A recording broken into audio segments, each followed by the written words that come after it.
So you can see that even though we've been doing automated tests for over 30 years, we continue to push the boundaries and to continue to provide innovation so that you can use PXI and software design instruments to meet some really challenging testing needs. Now, as we've said repeatedly, one of the key technology evolutions that's happening is in wireless technology. And we've talked a lot about testing wireless devices, but one of the most exciting things that we've been involved in now is actually the development of next generation 5G wireless technologies. And our graphical system design platform is a perfect tool for that because it provides the performance and it provides the flexibility so that researchers can easily try out new ideas and see if these new technologies are going to actually work in the real world. And we're working in a variety of areas. And we're trying from massive MIMO systems to super high frequency to completely new methodologies and new physical techniques.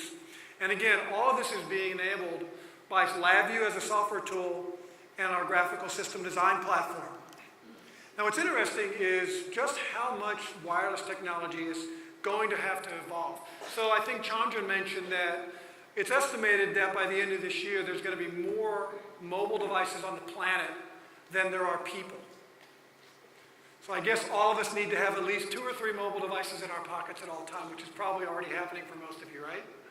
Now what's interesting is the techniques that are being looked at by these 5G researchers is looking at performance up to 10 gigabits per second of data transfer.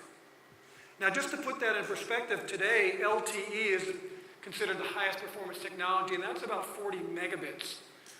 So we're looking at the need to have over 300 times the performance of data transfer in the future. Now this is not a small challenge, but it's one that we're very excited to be working with the world's researchers to provide the tools and techniques to try this out in the real world. This is not something that they can solve just in the lab by doing simulations. They need to actually build systems and get out into the real world and see what's actually going to work in practice.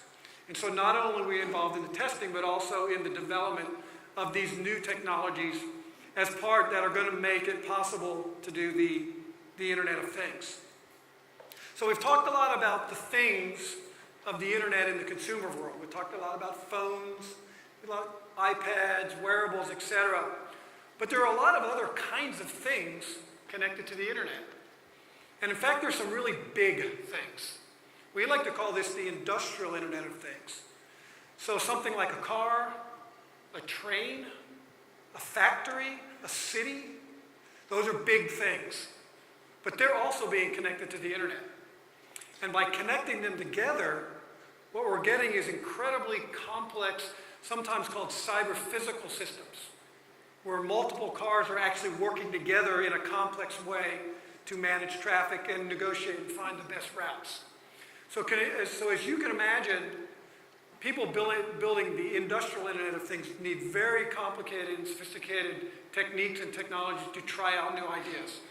They need sensors and actuators to be used in a variety of ways. They need to create complex algorithms that can be deployed maybe in processors or FPGAs. And of course they need software tools. Software tools that can let them try out new ideas in the real world and see how they're actually going to work. And we're very excited because our Compact Rio product is already being used in a number of areas, such as the smart grid or in smart machines. And so here to tell you about the latest developments in kind of embedded in industrial technology, please welcome Arun Viramani. Good morning, Mike. Hey, Arun. So Mike, this is a very special year for Compact Rio. It's our 10-year anniversary of Compact Rio. And we've had the privilege of watching from very close quarters some of the very challenging applications that you, our customers, have solved using Compact Rio. Behind me, you're watching the video that we've had a lot of fun watching and actually demonstrating some of these applications on stages such as this at NI Days and back in Austin at NI Week. And one of the things that we've done is learn from you and continue to evolve the platform so that you can continue to innovate and reach the high goals that you've set. Over the last decade, one of the things that we've learned from you and the common thread is the need for higher system performance. And so one thing that we wanted to do as we embark on the next decade is the fact that we want to give you that processing power that you are looking for. And so this is the last 10 decades, and I'm the last 10 years, which is the decade. And so I'm very happy to introduce today that newest performance compact Rio controller that we have. Before we go to the demo, I guess we're missing that slide, but that's all right. So anyway, in the compact Rio that we've introduced, when we started designing it, we had two things in mind. We wanted to make sure that you, our customers, can add more and more I/O, more and more custom algorithms, or just wanting to run this thing faster, we wanted to make sure that we put in the process so that you can do the analysis and control. Or if you wanted to simplify your system design, then we wanted to do that as well. So to start with, to perform the advanced analysis and control, we've built a demo, and I'm going to show you a video of that. So in this video, you will see that there are two jaws that are spinning, and essentially what they are doing is they are trying to sort, or they're not trying, they will be sorting the steel balls based on the size. You have two cameras that are connected to the compact Rio, and then that based on the camera's input, it is connected to the 10-axis motion control, which is then controlling it and then sorting the steel balls based on size. Now, this is to run all of these tasks is very, very hard to do. And so the fact that we have an advanced processor, the Intel dual-core Atom processor, in the performance compact Rio makes this all possible. Now, Mike, I do want to remind that it is not just about the processor. It is also the fact that it has the processor, the FPGA, and the I/O, the LabVIEW Rio architecture that makes this possible in order to get this demo going. One other thing that I do want to remind all of you is that I know you are always looking for synchronization to make your machines more faster, and also with the smart machines and smart factories, synchronization is extremely important so that the movements and the I/O are tightly synchronized. And to demonstrate that, I have another video here, and here comes the slide on the 1933. So to demonstrate that, I have another video. It's the same video that we have. In this case, we are tightly synchronizing it so that the spinning jaws are coming together and are spinning, and if it was not precisely synchronized, they would actually hit against each other and destroy itself. The other thing you are seeing is the smiley face, and that is also synchronized through the FPGA. The LEDs that you see on those jaws are also synchronized so tightly so that when you see that, you perceive it as a cylindrical display with that smiley face on there. Okay, so you really highlighted in this demonstration the higher performance capability of the new compact Rio controller. But you said there's two goals. There's higher performance, and then there's simplifying system design. So what have we done in the new compact controller to make it easy to develop systems? Mike, what you're alluding to is the fact that machines are getting more and more complex. You are adding more and more subsystems, HMIs, motion, vision, so on and so forth. And we at NI wanted to make your life a little bit easier. And so what we have done is we wanted to make sure that we can add the HMI directly onto the compact Rio instead of needing a separate subsystem. So starting with this compact Rio, because the fact that we have the NI LabVIEW Linux real-time running on it and the integrated GPU on the Intel Atom processor, you can now not only put the real-time deterministic task on the compact Rio, you can also add the HMI task on the compact Rio. So all you need is just plug the monitor directly into the compact Rio and you have the HMI. Great, so that sounds like that will simplify the system design quite a bit. That's great. Now Arun mentioned that compact Rio is being used in the industrial Internet of Things. And one really interesting application that we're working on is with Airbus, one of the world's major aircraft manufacturers. And they have a really interesting vision of what the factory of the future is going to look like. So Arun, tell us what we're doing with Airbus. So Airbus, as you mentioned, Mike, they have the vision of the factory of the future where they can revolutionize the manufacturing of aircraft. Now, I'm sure every one of you here has flown an Airbus aircraft one time or the other. And as they manufacture these aircrafts, they have to deal with very heavy equipment, fabricate custom electronics or precisely align these big mechanical systems. And when they're doing all this, safety is extremely important. And so they assure that through quality and traceability. And so before I go into talking about their vision, they actually shared with us a really cool video that I like to play here on the screen.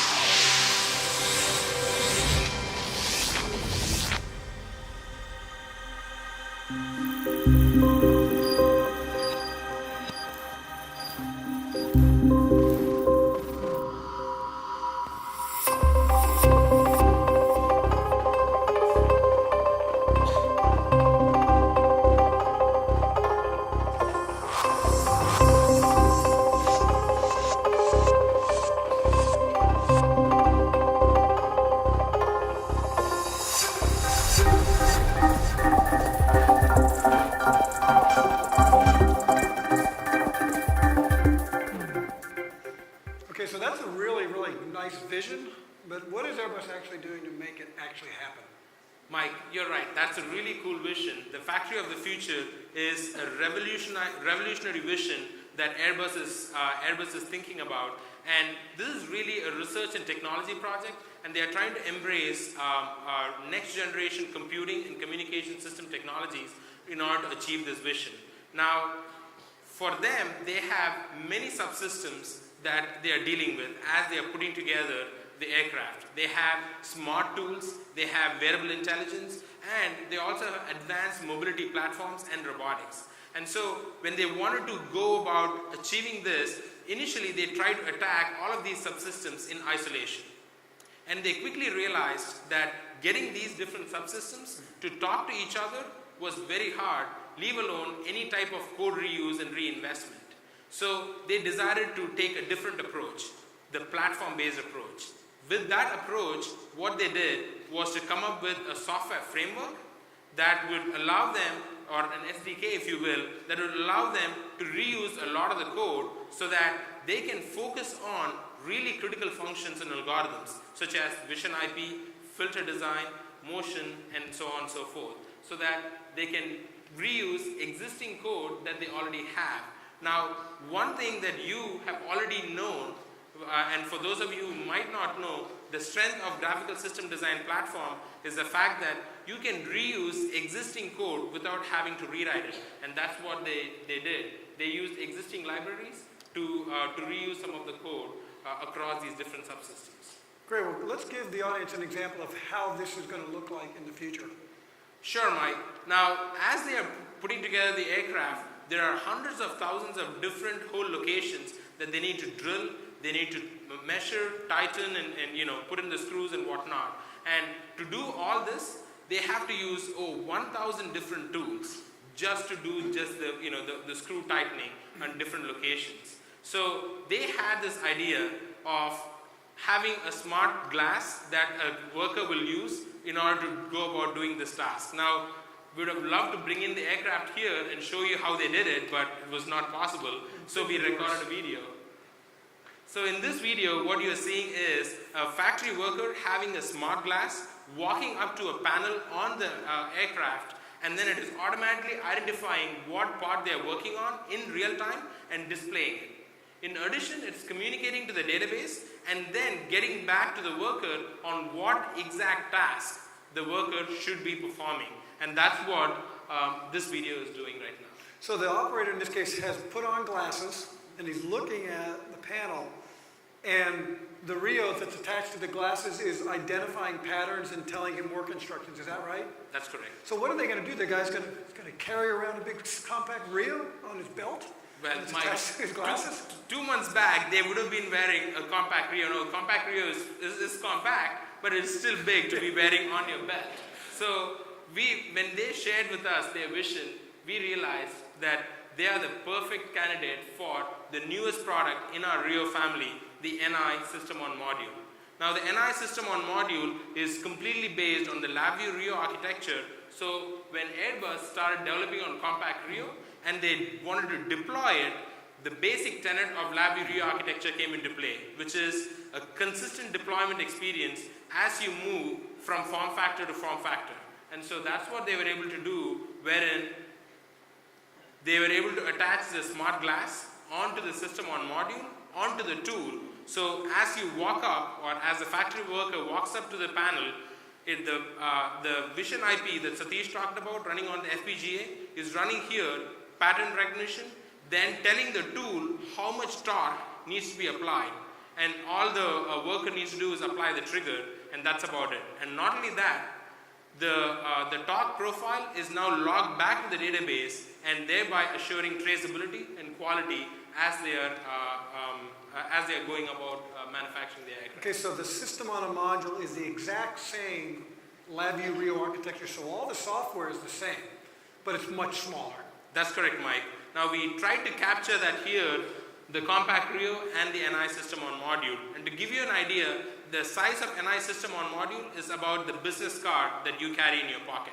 That's how. And that's the LabVIEW Rio architecture. That's correct. Very cool.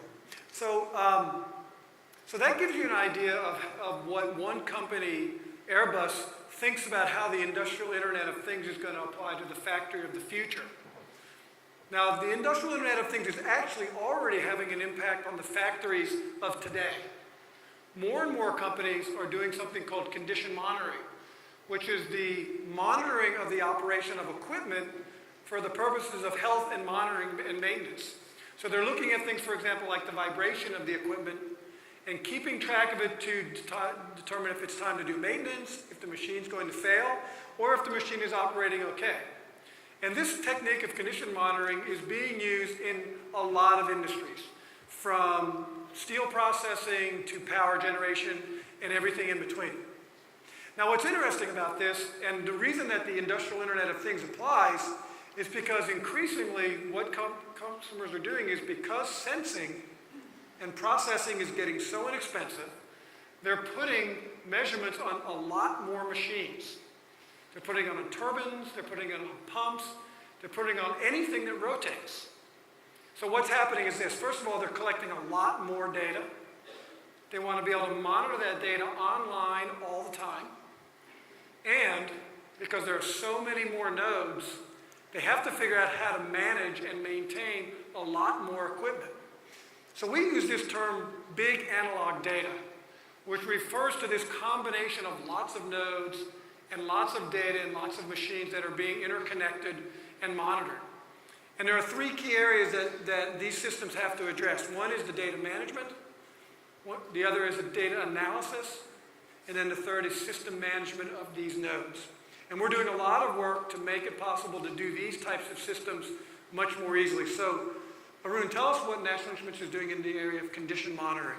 So, Mike, what you're really alluding to is the fact that people have to manage a lot of these data that's coming in, a lot of the systems management, and also the analysis. Now, to this day, we have never had one tool that could do all this, but that is until now. Now, Mike already showed you the Inside CM Enterprise Edition, which is a software-based approach wherein you can do all of this. A predictive maintenance analyst or an operator can log in and quickly gather all the different data that's coming in, manage all the systems, do analysis, and quickly diagnose the problem. And that is the Inside CM that I'm happy to show you today. Now, to show the product, I'd like to welcome Hafiz onto the stage. And as Hafiz is setting it up, I do want to walk you through the demo system that we have on stage. Now, imagine we are in a plant. There are a lot of rotating equipment, and most of them are good. Some do go bad over time. So to simulate that, here we have a box that has a good fan and a bad fan, and that is connected to the compact Rio, and then the server that's running inside CM. Now I'm going to turn it over to Hafiz, who's going to walk us through the demo. So here, essentially, we have a good fan and a bad fan that actually simulates a plant system that's running at steady state.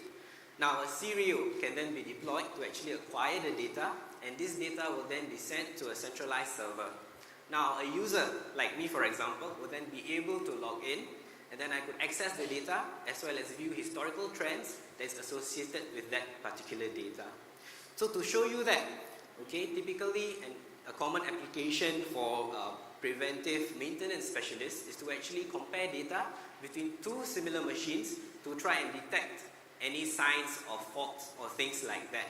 So in this instance, I actually have the RMS vibration of a good system. Now let's see how this actually compares to that of a bad system. Okay, as you can see from the FFT and from the waveform itself, you can see the vibration that's actually being caused by the faults in that particular system. So in this instance, you can clearly see how a specialist can remotely log in, view the data, analyze it, monitor the health of a particular system without having to travel down to the system to set it up, things like that could actually take him up to several days. So now that we have talked about steady state systems, how about transient systems? So before that, let's load up our Insight CM. And for that, we actually have a machine fault simulator over here. And Mike, if you could turn it up, you could see how the data actually looks like inside our Insight CM.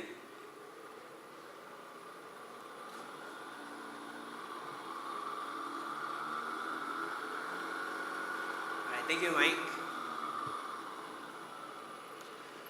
Now, we've talked about transient applications. So how about instances where, for example, the transients occur when the specialist is not nearby? So to simulate that, Mike, why don't you try and dislodge one of the sensors? As you can see, okay, the alarm will actually be generated over here to tell you that something has occurred. Okay, so that's a good example of how Insight CM has a lot of built-in functionality due to the actual online monitoring and analysis. But you also said it's configurable software, so how do you actually set up a system like this? So Mike, this is still all a web-based system.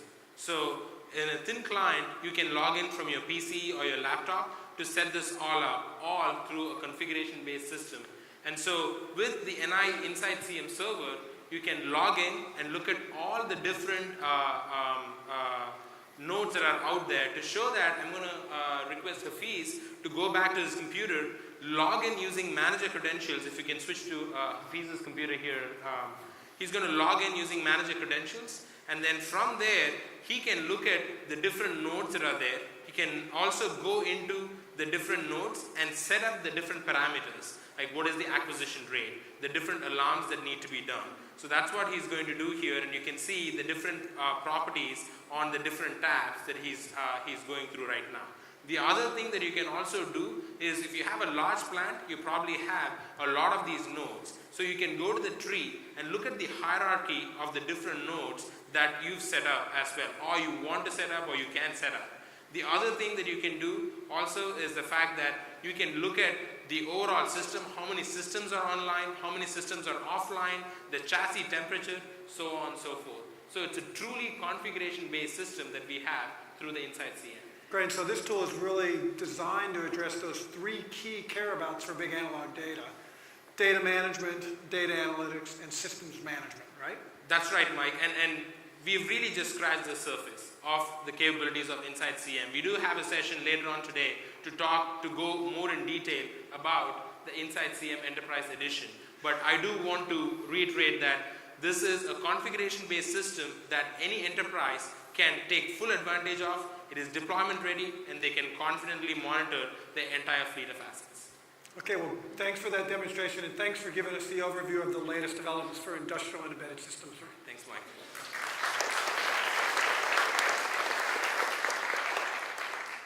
Okay, that's a lot of stuff, right? You and I have been really, really busy the last year. And I continues to develop the products that you need. So tools like STS for semiconductor testing, Insight CM for condition monitoring, as well as 3 new software-designed instruments that bring you unheard of capability for both standard measurements and for full customizability. You, our customers, keep doing amazing things, building huge wind tunnels, you're doing 5G wireless research, you're monitoring equipment, you're inventing the factory of the future. So truly, it's truly an amazing thing, and I'm extremely confident that you and NI working together absolutely will create the Internet of Things in the future to come. So once again, thank you very much for joining us at NI Days today, and I hope you have a great day. Thanks.